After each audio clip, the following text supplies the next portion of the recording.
বিপদে বাংলাদেশ। চীনের সঙ্গে সুসম্পর্ক করে এর আগে যেমন শ্রীলঙ্কা, পাকিস্তান, মালদ্বীপ ভুক্তভোগী হয়েছে, মানে তারা দেনায় ডুবে রয়েছে, ঠিক সেই রকম অবস্থায় পড়তে চলেছে বাংলাদেশ।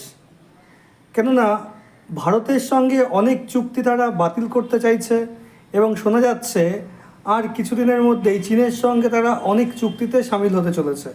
আর সকলের জানা যে চীন তারা কতটা স্বার্থপর এবং তাদের দখলদারি নীতি এবং সব কিছুকে গ্রাস করার নীতি যে কোনো দেশের অর্থনীতিকে বিপদে ফেলে।